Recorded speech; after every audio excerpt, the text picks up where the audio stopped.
샬롬. 샬롬. 벌써 8월 셋째 주가 되었습니다. 오늘 말씀은 우리 주시는 말씀처럼 사랑에 대한 얘기입니다. 오늘 주제가 있는데 하나로 얘기를 했습니다. 함께 따라합니다. 사랑합니다. 사랑합니다. 한번 크게요. 시작. 사랑합니다. 사랑합니다.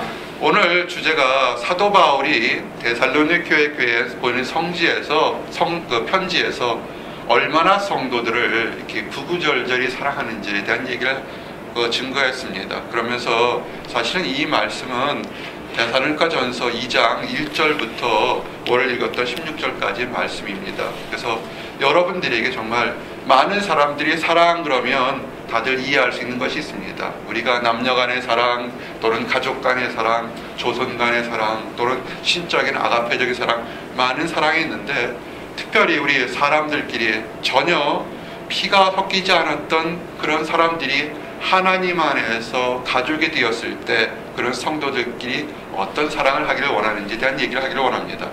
그리고 지금 설사 하나님을 알지 못한데도 때가 되면 언젠간 그들도 하나님을 믿고 영접할 수 있는 그런 기회가 있을 겁니다. 그래서 안 믿는다 할지라도 그들에게도 지금이 아닌 미래에 믿을 사람, 미래의 가족이라고 생각하면서 나눠주는 사랑에 대한 얘기를 하기를 원합니다. 그래서 우리가 늘 느끼는 것은 결코 우리가 혼자가 아니란 사실에 대한 얘기를 하기를 원합니다. 그래서 사도 바울이 이 데살로니가 교인들에 대해서 사랑에 대한 얘기를 4가지로 증거했습니다. 데살로니가 교인들이 했던 4가지 사랑, 이것이 오늘에게도 적용되기를 원합니다. 첫 번째는 기쁜 사랑에 대한 얘기를 증거하기를 원했습니다. 오늘 읽지 않았지만 데살로니가전서 2장 4절 말씀이 오직 하나님께 옳게 여기심을 입어 복음을 위탁받았으니 우리가 이와 같이 말함은 사람을 기쁘게 하려 함이 아니요 오직 우리 마음을 감찰하시는 하나님을 기쁘시게 하려 함이라. 아멘. 그래서 기쁜 사랑에 대한 언급이 있습니다. 두 번째는 사랑은 기쁘지만 유순한 사랑에 대한 언급이 되어 있습니다. 그것이 7절 8절입니다.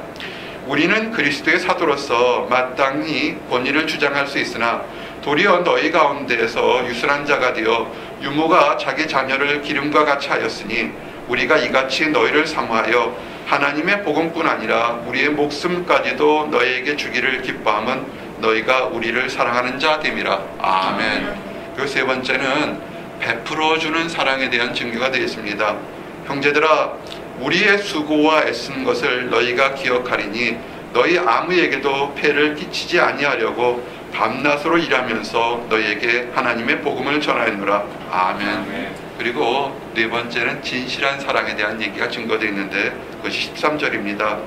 이러므로 우리가 하나님께 끊임없이 감사함은 너희가 우리에게 들은 바 하나님의 말씀을 받을 때 사람의 말로 받지 아니하고 하나님의 말씀으로 받음이니 진실로 그러하도다.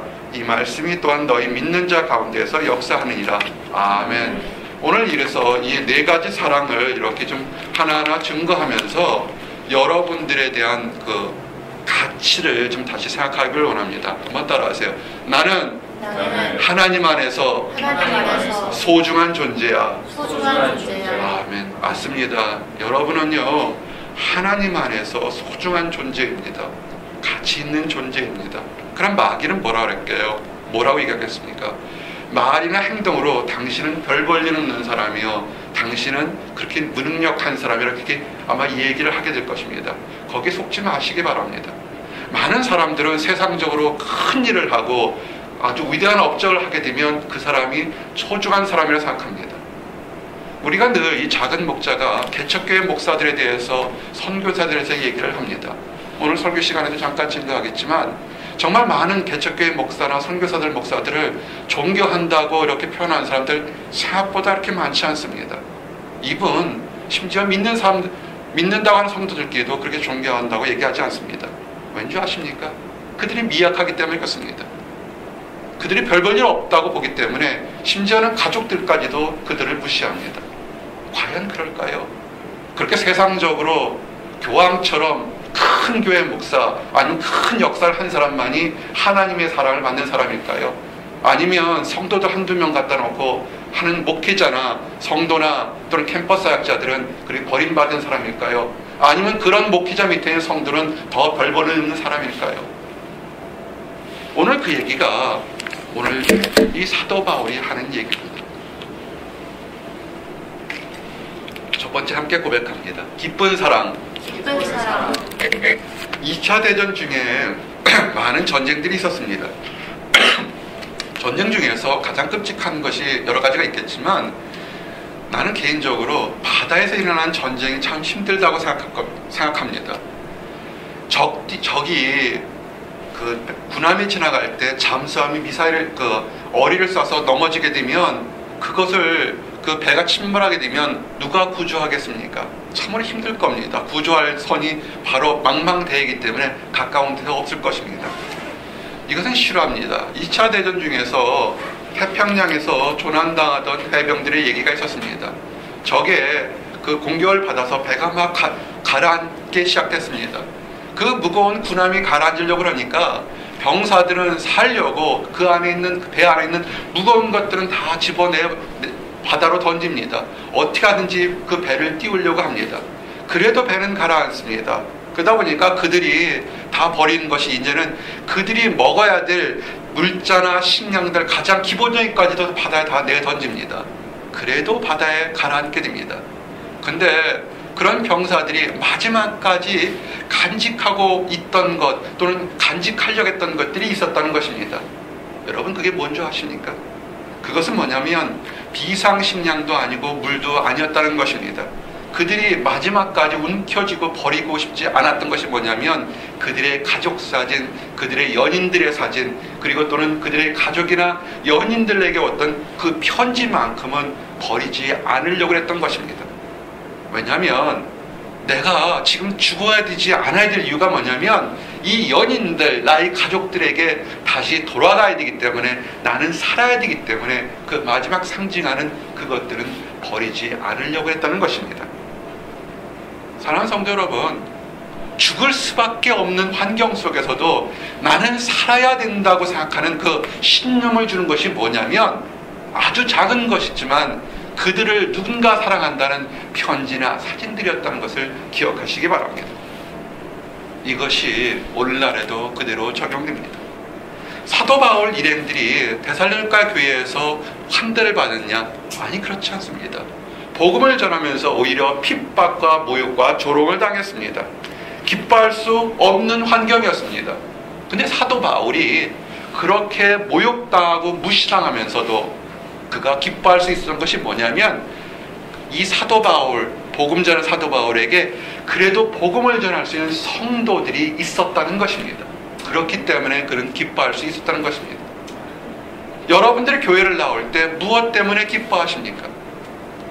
멋진 교회, 화려한 성가대, 아니면 그 훌륭한 시설들을 보고 기뻐하십니까? 아니면 함께 사랑을 나누고 얼굴을 보고 웃어주고 기뻐할 수 있는 성도가 있어 나오는 것입니까?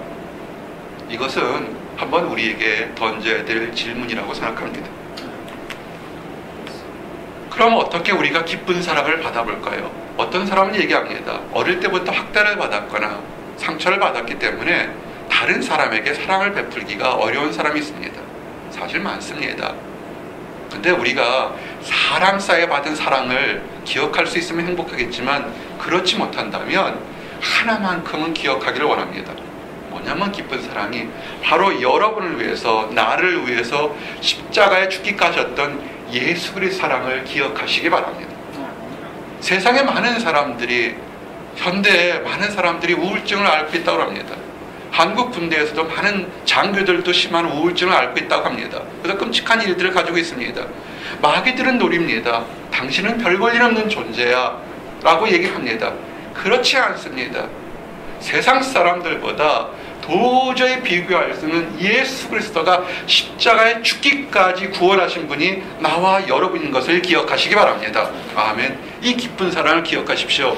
이것이 죽을 수밖에 없는 환경 속에서도 나는 살아야 돼, 내가 살아야 될 이유가 여기 있다는 것입니다.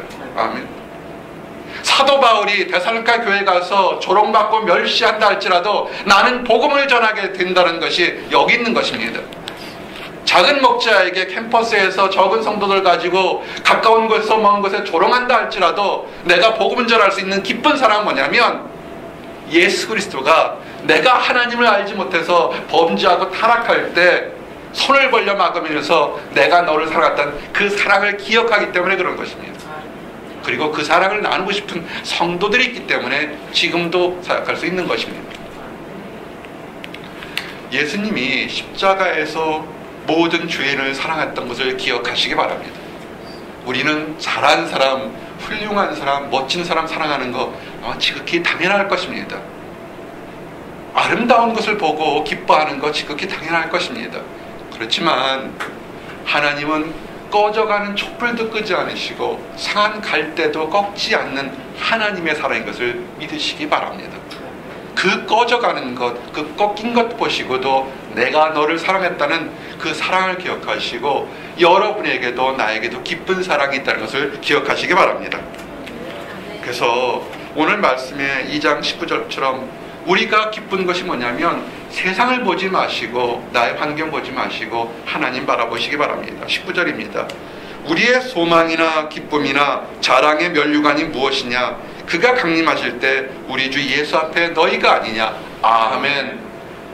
우리가 자랑할 것이요, 수없이 많은 사람들이 큰 교회 건물이나 어떤 다른 업적을, 책을 많이 냈다고 해서 그것이 자랑할 것은 아니라는 것입니다. 물론 그것도 훌륭한 것입니다.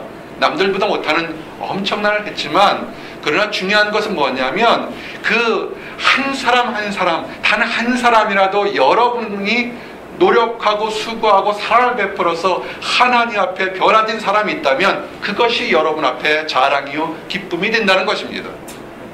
이것이 사도 바울의 힘이었던 것입니다. 여러분, 사랑은요 내리사랑이고요 받아본 사람이 베풀 수 있는 것입니다. 히브리서 12장 2절의 말씀이 이렇게 되어 있습니다. 믿음의 주여 또 온전케 하시는 이인 예수를 바라보자. 그는 그 앞에 있는 기쁨을 위하여 십자가를 참으사 부끄러움을 개의치 아니하시더니 하나님 보좌 우편에 앉으셨느니라. 아멘. 예수님께서 왜 십자가를 지셨을까요? 그것은 하나님 아버지로부터 사랑을 받았기 때문에 지금 부끄러움 당하는 것, 십자가를 지는 것 전혀 그것이 문제가 되지 않는다는 것입니다. 여러분이 누구를 사랑하는 거 억지로 사랑하면요 금방 드러나게 됩니다. 억지로 웃는 미소는요 그거는 금방 드러나게 됩니다. 우리가 가끔 이렇게 사진들을 찍어 보잖아요. 사진에서 이쁘게 보이려고 억지로 웃는 모습 나중에 보게 되면 뭔가 좀 이상해요. 그냥 이 뱃속부터 막 터져나오는 웃음을 넣는 거 보면 그 사진 다시 볼 때도 우리가 기쁜 것을 알게 됩니다. 여러분이 기쁜 사랑하기를 위해서는 첫 번째는 하나님이 여러분을 사랑한다는 사실을 다시 한번 깨닫고 느끼시기 바랍니다. 아멘. 이것이 기쁜 사랑입니다. 사도 바울이 위대했던 것은 뭐냐면 그가 힘들고 어렵고 무시당하고 모욕당하고 조롱당해도 그가 죄인이었을 때 하나님의 사랑, 예수님을 알지 못해서 예수님을 믿는 자들을 핍박하고 죽이는 데 앞장섰던 그런 죄인이었던 사도 바울을 변화시켰던 그 사랑이 그 마음속에 체험했기 때문에 어떤 환경 속에서도 웃을 수 있는 것입니다. 여러분의 삶에서 기쁨이 그 근원이 있기를 원합니다. 하나님은 여러분을 사랑하십니다. 아멘. 또한 사도 바울은 난폭한 사랑이 아닌 유순한 사랑에 대해서 증거했습니다. 사랑은 자랑하지 않는다 이렇게 얘기를 합니다. 우리가 어머니가 자식에게 젖을 먹이는 것 때 아마 그 젖 먹이는 것부터 자랑하지는 않을 겁니다. 다 쓰면서 오늘 분유를 먹이거나 모유를 먹였으니까 나중에 장성했을 때 한번 모유 먹인 값 얼마 이렇게 계산하지는 않을 겁니다. 그냥 정상적인 어머니만 해도 자식들 키울 때 자식들 키운 양육비 청구하지는 않을 겁니다. 근데 오늘 본문은 그렇게 친어머니가 아니더라도 충실한 유모, 아이들을 사랑하는 유모인 경우에도 그렇게 함부로 하지는 않는다는 얘기를 했습니다. 뭐냐면 오늘 말씀에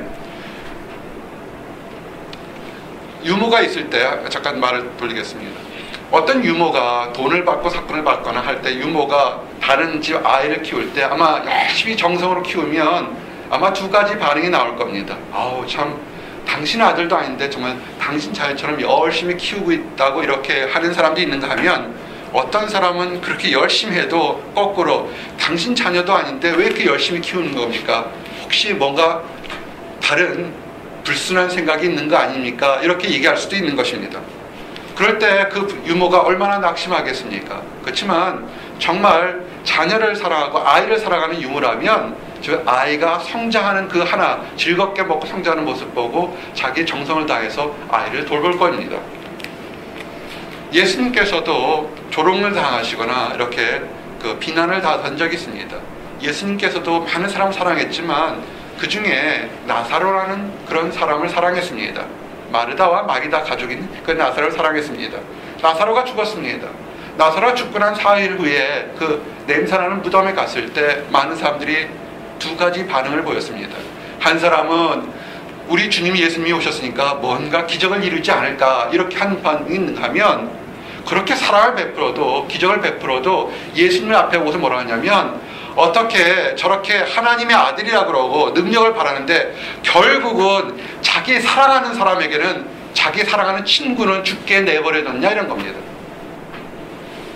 여러분에게 한번 적용해 봅시다. 여러분이 교회를 나옵니다. 하나님을 잘 섬깁니다. 근데 안 믿는 사람이 얘기를 합니다.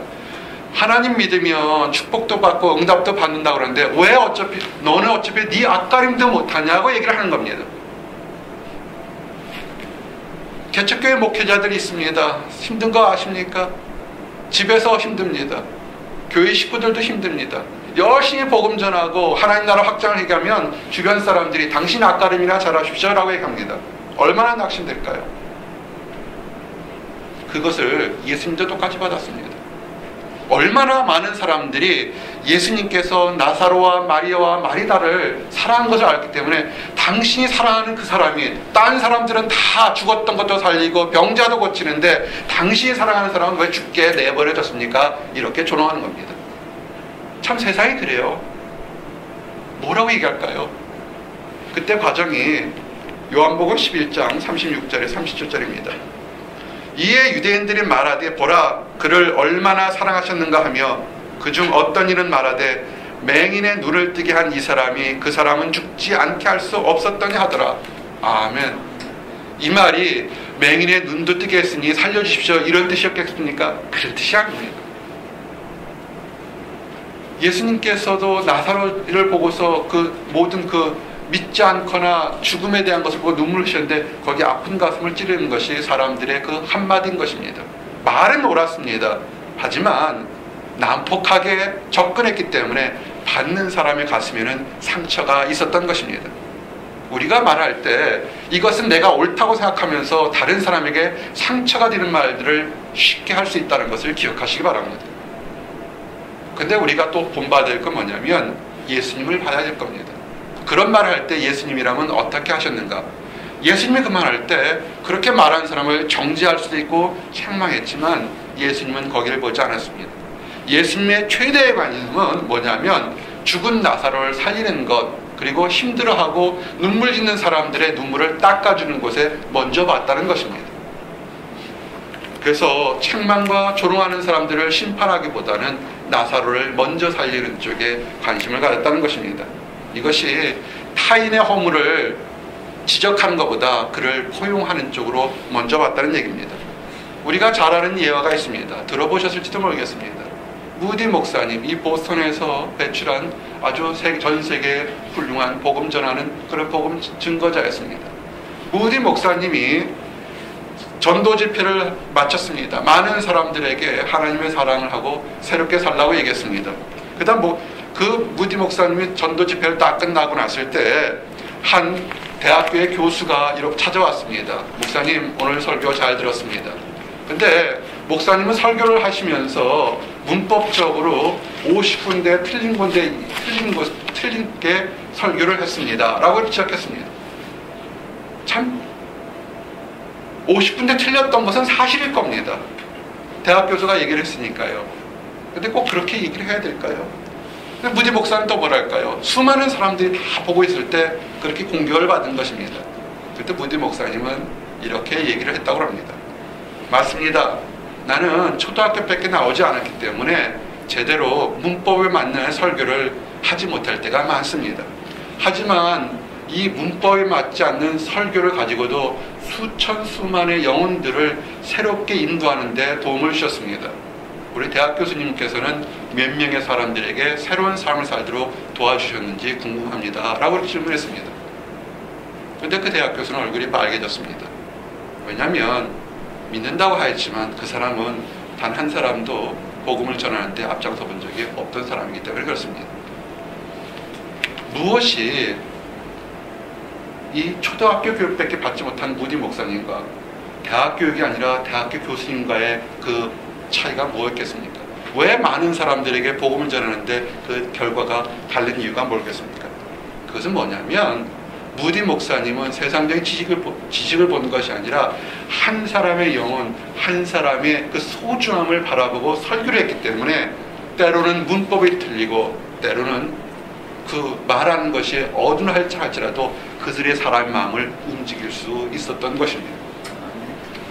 오늘 말씀 중에 사도 바울 그랬습니다. 사도가 뭡니까? 하나님의 제자들 중에서 특별히 선택받고 권위를 가졌던 사람입니다. 그렇기 때문에 다른 사도들, 사도 바울 빼고 다른 사도들은 복음 전하는 데 앞장서느라고 생계의 일을 하진 않았습니다. 즉 뭐냐면 다른 교회들이 다른 베드로나 요한이나 야고보 같은 사람들이 복음 전하도록 그들의 먹고 마실 것을 이렇게 제공해 줬다는 것입니다.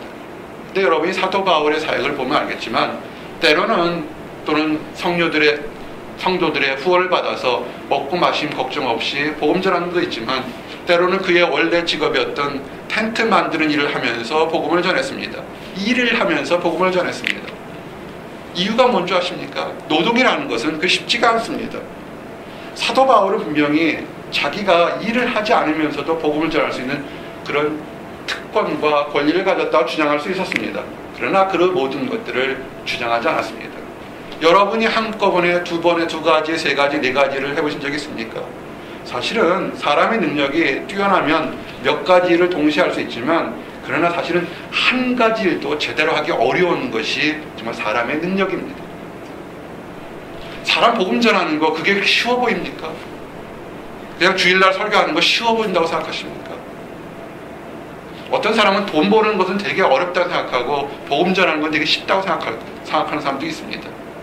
그 모든 것이 쉽지는 않습니다. 다 모든 것에 처절한 투쟁들이 있습니다. 그런데 사도 바울은 그 모든 것이 힘들지만 자기 받은 특권을 내려놓고 어떻게 하면 성도들에게 도움을 줄까 하고서 자비량 사역을 했습니다. 자비량 사역을 들어본 적이 있습니까? 교회가 작거나 미약하게 되면 목회자나 사모가 일을 하면서 그 교회의 재정을 감당하면서 사역을 하는 것입니다. 작은 목자도 참 오랫동안 자비량 사역을 했습니다. 여러분이 아다시피 교회라는 어느 구성이 되게 되면 기본적으로 나는 경비나 모든 것이 있기 때문에 상당한 액수의 물질이 필요합니다. 근데 청년 사역이나 이민자 사역, 특별히 작은 교회 할 때는 그만한 물질이 감당할 수가 없습니다. 그래서 정말 많은 시간 함께 일을 하면서 사역을 했습니다. 이거 보스턴에 일할 직장을 갈 때는 7년 반 동안 4시간 이상을 잡은 적이 없었던 것 같습니다. MIT에서 연구자로 일하는 거 그거 힘듭니다. 여러분들도 여기서 연구해보고 공부해봤겠지만 그 치열한 경쟁 속에서 살아남기가 쉽지는 않습니다. 또 목회자로서도 올바른 얘기, 선한 얘기, 정말 도움이 되는 메시지를 전가하고 하나님 말씀을 증거하려면 또 많은 시간 노력해야 됩니다. 사실은 때로는 내가 사도 바울처럼 자비량 사역을 한다고 이렇게 자부심을 느낄 때도 많았습니다. 그리고 그것을 수고한다고 격려해주는 성도들도 있었습니다. 그러나 대부분의 경우에는 사실은 조롱받을 때가 더 많았습니다. 얼마나 능력이 없으면 목회 하나만으로 하지 못하고 일을 해야 되나 이렇게 얘기할 때가 많습니다. 그때마다 작은 목사의 가슴에 정말 많은 상처가 있었습니다. 하나님 정말 제가 옳게 행동하는 것입니까? 우리 청년들에게 조금이라도 부담 주지 않고 싶어서 아침부터 저녁까지 일하는 이것이 뭔가 잘못입니까? 라고 참 생각을 많이 했습니다. 그럴 때마다 돌아갑니다. 나의 판단, 나의 생각이 아니라 성경은 뭐라고 했는가? 사도 바울도 그랬습니다. 특권과 권리가 있지만 그 데살로니가 교회, 미약한 교회, 작은 교회 성도들에게 부담 주거나 오해하지 않기 위해서 그들이 수고하면서 오히려 사랑을 베풀었던 것을 기억하시기 바랍니다. 그러면서 여러분들에게 또 도전 주시는 뭐냐면, 현대는 꼭 신학을 공부하고 안수받은 목회자들만이 사역의 전임이 그 전담 사역하는 그런 시대는 아니라고 봅니다. 신학을 공부하고 깊은 시간, 많은 시간 하나님 앞에서 훈련받은 훌륭한 목회자들이 양떼를 돌보는 거 정말 중요합니다. 그렇지만 그렇게 훌륭한 목회자들도 있지만 세상이 너무나 다변화되어 있습니다. 학교도 다르고 직장도 다르고 너무나 다양하기 때문에 웬만한 영성을 갖지 않으면 정말 그 다양한 곳에 삶을 사람들, 모든 사람들이 꼭 필요한 것을 다 만족시키기가 어려운 그런 복잡한 시대에 살고 있습니다. 그러면 누군가 캠퍼스에서, 누군가 직장에서, 누군가 가정에서 힘들어할 때 누가 그들을 가장 먼저 위로해 주겠습니까? 교회의 성도가, 목회자가 어느 정도 성도들을 다 알만한 사이즈란 모르겠지만 어느 일정 성도의 수준이 넘어지게 되면 이 사람이 우리 교인인지 무엇을 하는지 알지 모를 때가 굉장히 많습니다. 그러면 바로 누가 해야 되면 가장 가까운 옆에 있는 사람이 그 힘들어하는 사람을 도와줘야 된다는 것입니다. 우린 평신도라 그래서 그냥 모든 것을 뒤로 제껴놓고 나는 사랑만 받아야 돼 이렇게 생각해서는 안 되는 것입니다. 여러분들도 사역자인 것입니다. 여러분들도 하나님 안에서 하나님 일을 하는 사역자들인 것입니다. 여러분들이 직장에서, 연구할 때, 가정에서 여러분 주변을 돌아보시기 바랍니다. 우리 유학생의 부인들 주변 돌아보시기 바랍니다. 한국에서, 미국에서 날고 뛰던 사람들이 가정을 가져서 특별히 가정에 머물러 있는 시간이 많아서 우울하고 답답할 때 있는 사람들 상당히 많습니다. 그것들에게 손을 내밀어서 사랑을 베풀어 줄 수 있는 것입니다. 연구 어떻습니까? 치열한 경쟁입니다. 정말 밤을 새워서 앞서 나가야 되는 경쟁 속에 있을 때 경쟁만이 아니라 함께 동역해서 화평을 이루고 나갈 수 있는 전도자 역할을 여러분이 할 수 있는 것입니다. 사도 바울이 자비랑 사역을 했던 것은 그런 것입니다. 우리가 함께 삶을 살면서 삶 자체에서 하나님 일을 증거하는 것, 그것이 중요하다는 것을 보여주기 위했던 것입니다. 아름다운 교회, 잘 조직되고 멋진 교회 반드시 필요합니다. 마치 예를 들면 그렇게 잘 조직되고 수많은 직분자들, 수많은 집사님들 이런 성도들이 있는 것, 그것이 종합병원이라면 여러분들이 하는 것은 뭐냐면 마치 야전병원과 똑같은 것입니다. 전투에서 상처받아서 그 좋은 병원에 후송되기 전까지 응급처치해야 되고 필요한 것은 고쳐줄 수 있는 일을 할 수 있는 능력을 가진 것이 바로 여러분들인 것입니다. 이것이 우리가 사랑을 베푸는 것입니다. 여러분, 이거 너무 어렵게 생각하지 마시기 바랍니다. 두어 사람이 함께 주의 이름으로 도와달라고 간구할 때 하나님 거기 계십니다. 수백 명, 수천 명의 많은 성도들이 거룩한 손을 들어 주님 도와달라고 찬양하고 기도하는 그곳에도 하나님이 계십니다. 하지만 두어 세 사람이 함께 손을 잡으면서 이 힘들고 어려운 사람 도와달라고 할 때도 하나님은 그곳에 계신다고 약속하셨습니다. 여러분이 그런 일들을 하실 수 있으셔야 됩니다. 마태복음 10장 42절 말씀이 뭡니까? 또 누구든지 제자의 이름으로 이 작은 자 중 하나에게 냉수 한 그릇이라도 주는 자는 내가 진실로 너에게 이르노니 그 사람이 결단코 상을 잊지 아니하리라 하시니라. 아멘. 여러분의 직장의 동료, 연구자의 동료가 힘들어서 깊은 절망에 빠졌을 때 커피 한 잔 갖다 주면서 많이 힘들지, 위에서 기도할게, 힘내, 그 한마디가 그 사람의 운명을 바꿀 수 있다는 거 아십니까? 예전에 한국에서 이런 노래가 있었습니다. 아빠 힘내세요, 우리가 있잖아요 라는 그런 노래가 있었습니다. 어린아이가 아빠를 도와주면 뭘 도와주겠습니까? 회사 일을 도와주겠습니까? 자동차 운전을 해주겠습니까? 나가서 돈을 벌겠습니까? 그렇지만 그 아이의 아빠 힘내세요라는 그 한마디가 가족이 내가 혼자가 아니라는 그 힘이 그 아버지가 이제 또다시 나서 치열한 경쟁 속에서도 웃으면서 내가 다시 살아서 돌아서 가정에 돌아와야 되는 그런 사명감을 갖게 하는 힘이 된다는 사실을 기억하시기 바랍니다.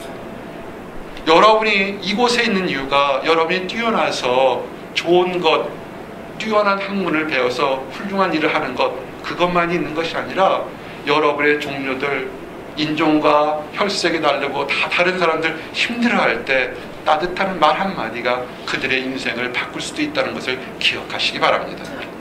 사도 바울이 얘기했던 유스라는 사랑이 여기였던 것입니다. 그래서 그가 보통 사람들처럼 일을 하면서 더 힘든 가운데서도 복음 전하는데 앞장섰던 것, 유순한 사랑을 증가하기 위해서 그랬던 것입니다. 이제 세 번째입니다. 함께 고백합니다. 베풀어주는 사랑. 베풀어주는 사랑.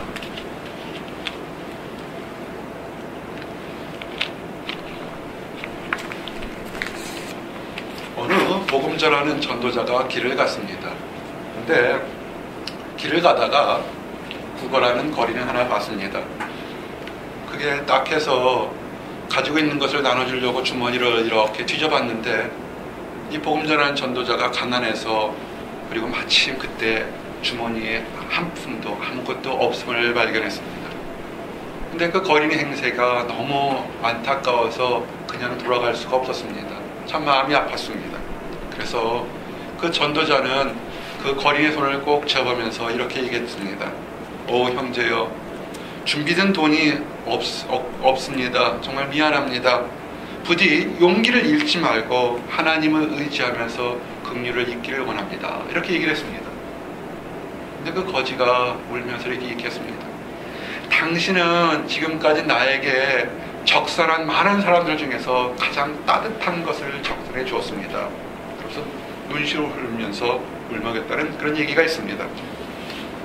여러분, 사랑하는 거 내가 좋아서 누구에게 베풀어 주는 것이 있을 수 있습니다. 그런데 그것이 마치 적선하듯이 그냥 남아서 불필요한 것 던져주는 것이 아니라 정말 내가 있는 것을 정말 가장 베풀어서 나눠주는 것이 그것이 정말 따뜻한 베풀어주는 사랑인 것을 기억하시기 바랍니다. 그 사랑에 정말 그 사람의 연약함을, 답답함에 대한 위로가 없다면 그건 사랑이라기보다는 그거는 하나의 적선일 것입니다. 사랑이 뭡니까? 심파스입니다. 이심전심의 마음입니다. 그 사람의 마음을 이해해서 내가 할 수 있는 능력 한에서 그 사람에게 베풀어주는 것, 그것이 베풀어주는 사랑이라 봅니다. 교회 학자의 FFV 마이어라는 교수가 있습니다. 그가 초대교회를 이렇게 초대교회의 사랑들을 볼 때 이렇게 분석해서 이렇게 한 줄로 표현을 했습니다. 초대교회의 구제는 먹을 것을 뒷문으로 건네주는 차가운 의무수행이 아니라 그들을 자신의 식탁에까지 초대하는 형제의 표현이었다. 참 멋진 말입니다. 그죠? 지금 우리에게 이런 사랑이 있기를 원합니다. 많은 사람들이 사랑이 없어진다, 외롭다 얘기를 합니다. 분명히 우리는 누군가의 사랑을 베풀어준다 하지만 마치 사랑을 던지는 것처럼 그렇게 할 때가 많습니다. 우리 교회에 자랑하는 것이 난 굉장히 많습니다. 그 중에서도 다과나 이런 것들 굉장히 자랑하고 싶은 게 많습니다. 대부분의 우리 청년들, 우리 성도들 정성으로 음식을 준비해 옵니다. 내가 먹는 것처럼, 내 자식이 먹는 것처럼, 내 딸이 먹는 것처럼, 내 형제 자매 사랑하는 연인처럼 음식을 준비해 옵니다. 나는 큰 교회도 많이 가봤습니다. 큰 교회면 재정도 많을 텐데 커피 한 잔 먹는데도 돈을 받고 팔더라고요. 참 신기해요. 작은 교회 오면 음식도 주고 식사도 주고 따뜻한 말도 대화하는데 왜 더 능력 있는 교회에서 충분히 그 정도는 할 수 있는데 어디다 쓰는지를 모르겠어요. 우리는 사실은 음식뿐만 아니라 함께 온 사람들에게 얼마큼 따뜻하게 베풀어 주는가에 따라서 사실은 우리가 많이 감동받을 수 있다는 것을 기억하시기 바랍니다. 한 교회에 집사님이 고민하다가 자기 교회 담임 목사님에게 이렇게 질문을 했다고 합니다. 목사님, 나는 교회를 10년 이상 나와서 이제 집사 직분도 받고 성경 공부도 열심히 하고 새벽 기도도 빠지지 않고 나오고 그 다음에 여러 가지 많은 그 봉사활동도 하는데, 근데 좀 부끄럽게도 나는 지난 10년 동안 전도한 사람이 없습니다. 내게 뭐가 문제가 있습니까? 이 집사님은 정말 교회를 잘 섬겼습니다. 교회에서 필요한 것들, 물질 내려면 내고, 시간 내려면 내고, 잘 봉사했습니다. 근데 전도하지 못한 것에 대한 것을 얘기를 했습니다. 이 집사님을 좀 잘 아는 목사님이 이렇게 생각하시다가, 어려운 얘기지만 한 가지 얘기를 했다는 것입니다. 집사님은 한 가지가 부족한 것 같습니다. 그것은 뭐냐면, 집사님 눈에 다른 사람들을 생각하는 눈물이 메말라 있는 것 같습니다. 라고 했습니다. 여러분 한번 생각해 보시기 바랍니다. 다른 사람을 위해서, 나의 가족, 나 자신의 문제가 아니라 다른 사람을 위해서 정말 눈물을 흘려가며 기도한 적이 언제쯤 있는지 한번 생각해 보시기 바랍니다. 아주 오래전에 나도 이런 비슷한 질문을 받았습니다. 성령 충만을 하기 위해서는 어떻게 해야 됩니까? 라는 질문을 받아본 적이 있습니다. 나는 이렇게 대답했습니다. 눈에 눈물이 있으면 성령 충만해지는 가능성이 있습니다. 라고 했습니다. 그냥 억지로 우는 것이 아니라 기도하면서 내 자신을 위해서, 타인을 위해서, 국가와 민족을 위해서 울어주고 웃어줄 수 있는 그런 가슴이 따뜻해진다면 성령 충만할 수 있는 그런 가능성이 많다고 그렇게 증거한 적이 있습니다. 우리가 복음 전하고 사랑 나누고 얘기를 하지만 교회에서 전도에 대한 얘기 참 많이 합니다. 가장 필요한 게 뭘까요? 따뜻한 사랑, 눈물일 겁니다. 우리가 지난주 금요일 날에도 우리 그리스 교회를 알리기 위해서 여러 가지 계획들을 얘기했습니다. 가장 필요한 거예요. 수백 명, 수천 명이 와도 좋고요. 그러나 가장 중요한 게 뭐냐면 지금 여러분 자신뿐만 아니라 지금 여러분 주변에 이민생활, 유학생활 힘들어서 어려워하는 사람들에서 그들을 위해서 정말 말씀을 함께 웃고 웃어줄 그런 따뜻한 눈물이 있다면 우리 교회는 이미 부흥한 것입니다. 성경에 나오는 시편 기자가 뭐라 했습니까? 울며 씨를 뿌리는 자는 기쁨으로 단을 거두게 되리로다. 아멘. 내 의지대로 한 것이 아니라, 내 의지가 꺾어져서 슬퍼서 우는 것이 아니라 타인을 위해서, 더 힘들고 연약한 지체를 위해서 내가 받은 사랑 생각하면서 눈물을 흘릴 수 있었을 때 반드시 하나님은 그 눈물에 흘린 씨를 다 거두고 축복을 인다 하시는 약속을 하셨습니다. 시편 30편 11절 주께서 나의 슬픔이 변하여 내게 춤이 되게 하시며 나의 베옷을 벗기고 기쁨으로 띠띠우셨나이다. 아멘. 여러분의 슬픔 이거 다 지우고 반드시 축복으로 변화시킬 것입니다. 이제 마지막입니다. 베풀어주는 사랑과 함께 진실한 사랑에 대한 얘기를 증거하기를 원합니다. 정말 우리가 그때 많은 유행가 가사나 또는 사람들 속에서 사랑의 얘기를 합니다. 과연 어느 정도 진실되게 사랑합니까? 사람이 다른 사람을 정말 진실되게 사랑할 수 있을까요? 진실이란 말 자체가 과연 우리가 할 수 있을까요? 사람 자체가 부족한 존재고 결함이 있는 존재이기 때문에 부족한 상태에서 진실이라는 완벽한 얘기를 하기는 어려울 것입니다. 그래서 인간의 사랑에서는 늘 한동안은 좋지만 서로 문제가 생기고 엎어지고 깨질 때가 참 많습니다. 내게에서 나오는 나만의 능력으로 사랑할 때는 그런 일들이 생긴다는 것입니다. 근데 진실이라는 그런 완벽한 그런 사랑을 위해서는 나의 힘이 아닌 하나님의 힘, 완벽한 사랑을 가진 하나님의 힘을 빌렸을 때 우리는 가능합니다. 예수님께서 자기 자신을 뭐라고 했습니까? 요한복음 14장 6절에 내가 곧 길이요 진리요 생명이니 나로 말미암지 않고는 아버지께 올 자가 없느니라. 아멘. 지금 뭐냐면 우리가 누구를 부부간에 친구간에 이성간에 완벽한 사랑, 헤어지지 않는 사랑, 영원한 사랑하기 위해서는 나의 사랑이 아닌 예수 그리스도가 주신 사랑을 가지고 덧입어 나갈 때 그게 가능하다는 것입니다. 그러면서 얘기했습니다. 우리는 부족합니다. 정말로 어떤 사람은 사랑을 하기를 원하고 간절히 바라는데 이렇게 제3자 입장에서 보게 되면 부족한 흠투성이가 많습니다. 어떻게 저 사람이 사랑을 받을 수 있을까? 어떻게 저 사람이 저런 부족함 가지고 다른 사람을 사랑할 수 있을까라는 흠투성이가 있습니다. 근데 그것이 우리의 힘이 아닌 하나님의 힘을 가지고 부족한 것은 메꿔주고 흠이 있는 것은 고쳐주고서 시작한다면 새롭게 할 수 있다는 것입니다. 요한복음 14장 12절 말씀이 그겁니다. 내가 진실로 너희에게 이르노니 나를 믿는 자는 내가 하는 일도 그가 할 것이요 또한 그보다 큰 일도 하리니 이는 내가 아버지께로 감이라. 아멘. 우리가 사랑을 원합니다. 사랑을 받기도 원하고 사랑을 주기도 원합니다. 그런데 부족한 사랑, 흠 있는 사랑이 아니라 나야만의, 너네만의 능력이 아닌 예수 그리스도의 주는 사랑으로 완벽한 사랑, 영원한 사랑 나눠주기를 원합니다. 사랑하는 성도 여러분, 이제 말씀을 나누기를 원합니다. 우리 사랑합니다라는 주제로 4가지 사랑을 증거했습니다. 첫째가 기쁜 사랑입니다. 사랑하는 사람을 위해서 죽는 것이 아니라 살아야 되겠다는 그 의지를 갖는 그런 사랑을 여러분이 갖기를 원합니다. 우리 형제자매들, 우리 여러분의 지갑에 수첩에 가족 사진들 넣으세요. 또는 요새는 참 좋아요.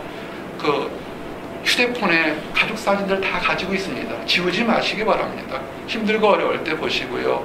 또 의미 있을 때 보시기 바랍니다. 그리고 난폭한 사랑이 아닌 유순한 사랑, 내가 좀 손해보더라도 그걸 베풀어주는 유순한 사랑을 보여주기를 원합니다. 사랑은요, 받는 것이 또 중요하지만 베풀어주고 나눠주는 것입니다. 던지는 것이 아니라 함께 나누는 그런 베푸는 것입니다. 그리고 나의 힘이 아니라 예수 그리스도의 힘으로 나누는 그런 온전한 사랑이 되기를 원합니다. 기도하시겠습니다. 아버지 감사합니다. 하나님 사랑합니다 고백할 수 있도록 허락하심을 인하여 감사합니다. 성도를 사랑합니다 고백할 수 있는 능력 주심을 인하여 감사합니다. 부족하고 흠이 많고 돌아봐도 안타까운 일이 많은 아버지, 우리들에게 온전한 사랑, 거룩한 사랑, 베푸는 사랑 나눠주게 하심을 인하여 감사합니다. 아버지, 우리가 우리 힘으로 할 수가 없습니다. 어제도 오늘도 지켜주신 하나님, 앞으로도 지켜주셔서 우리의 이웃에게, 가족에게, 친구들에게, 또 우리가 아는 사람에게 예수 그리스도의 사랑을 나눠줄 수 있도록 인도하여 주시옵소서. 그래, 이 땅 살아갈 때 세상이 어떠하든 간에 소망 가지고 기쁨 가지고 살아갈 수 있도록 인도하여 주시옵소서. 특별히 아버지 하나님, 우리 이곳 보스턴에 부르셨는데 이곳에 하나님 사랑을 모르는 사람, 기쁨이 없는 사람은 참 많습니다. 아버지, 그들을 불쌍히 여기시고 할 수만 있으면 우리들을 사용해 주셔서 그들에게 기쁨을 나눠주도록 허락해 주시옵소서. 감사드립니다. 예수 그리스도 이름 받들어 기도했습니다. 아멘.